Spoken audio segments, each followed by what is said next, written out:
Hello students, good morning. Standard 7, Class 13, Unit 3 poem Your Space, written by David Bates. Before going to learn the poem, we will see about the author David Bates.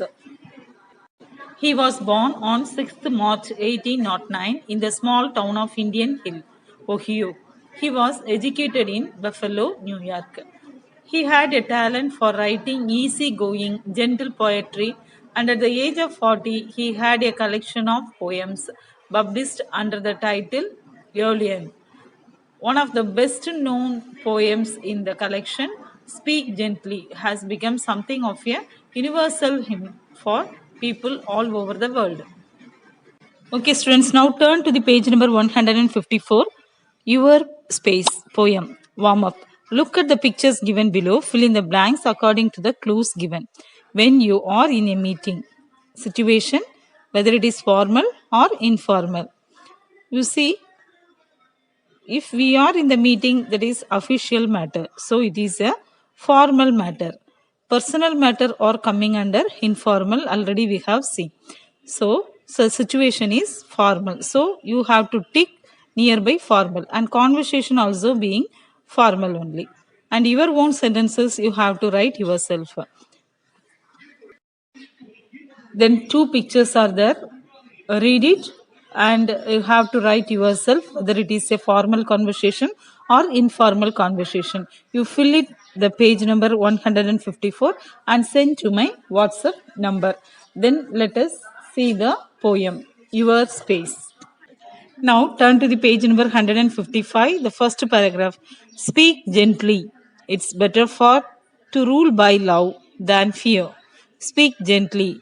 Let not harsh words mar the good we might do here. Here in this first paragraph, the author says when we speak with others, we should use kind words.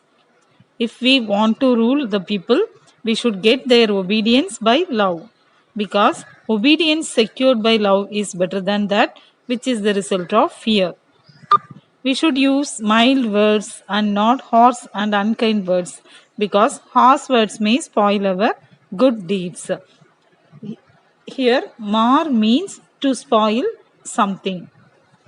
The next paragraph, speak gently, love doth whisper low, the vows that true hearts bind, and gently friendship's accent flow, affection's voice is kind.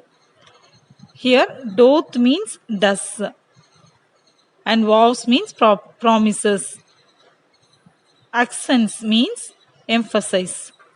And in this paragraph, the author says when promises are expressed in a low voice with love, it fastens true hearts together. Friendships grow deeper by gentle words that flow. Kind words always bring affection. Third paragraph, speak gently to the little child. Its love be sure to gain. Teach it in accents soft and mild. It may not long remain. In this paragraph, the author says we should speak to a little child in a soft and mild tone. It is certain that we will gain the child love, and it is only way to gain the child's love. If someone is teaching something to a child, it might be taught in a polite manner and soft emphasis, because childhood does not remain for a long period. Also, the child will remember the kind and mild words forever. The next paragraph, speak gently to the young, for they will have enough to bear. Pass through this life as best they may. It is full of anxious care. Here the poet says we must speak to the youth, young generation and adolescents gently, because they have already enough burdens, worry and anxiety that they have to bear. So we should help them to pass through this period of life happily and successfully by handling them patiently and gently. In the next paragraph, speak gently to the aged one. Grieve not the careworn heart. The sands of life are nearly run. Let such in peace depart. Here, grieve means be sorrowful. And here the author says we must speak gently and caring to the old people above 60 years, the senior citizens. We should not make their tired and worried hearts even more sorrowful by our words or actions. And they have spent most of their lifetime and they only have a brief time left in this world. So let us help them to live happily and peacefully till they leave this world. Next paragraph. Speak gently, kindly to the poor. Let no harsh tone be heard. They have enough they must endure without an unkind word. In this paragraph, the poet also tells his readers to speak gently to the poor. Already, the poor people have enough hardships and suffer patiently. So, we should speak kind words to them in a soft tone of voice, gently, without using rough or unkind words. And here, in this paragraph, endure means suffer patiently.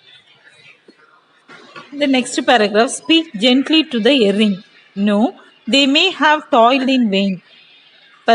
Perchance, unkindness made them so. Oh, win them back again. Here, erring means making mistakes. Perchance means by chance. Toiled means worked hard. Vain means producing no results. And in this paragraph, the author says we should speak gently to the ones who have made several mistakes in their lives. Maybe due to the unkindness of people towards them, they would have gone on the wrong ways without yielding any fruits. So we can win them back through good words only. The next paragraph, speak gently, he who gave his life to bend man's stubborn will. When elements were in fire strife, said to them, peace, be still.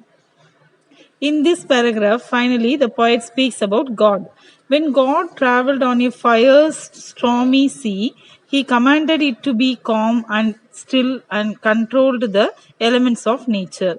The same God gave his life on the cross on man's sinful, stubborn mind.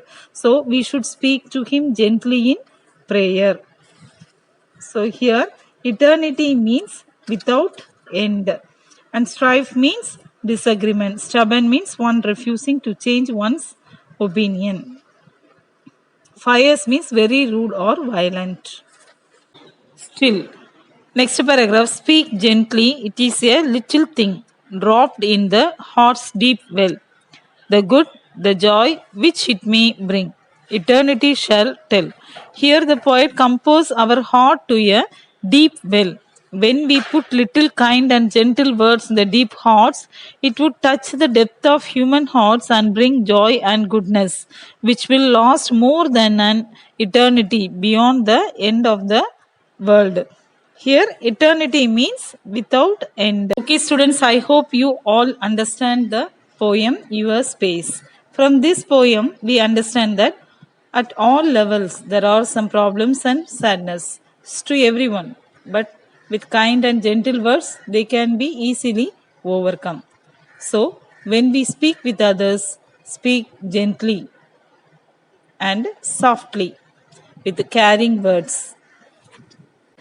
Okay, thank you. See you soon.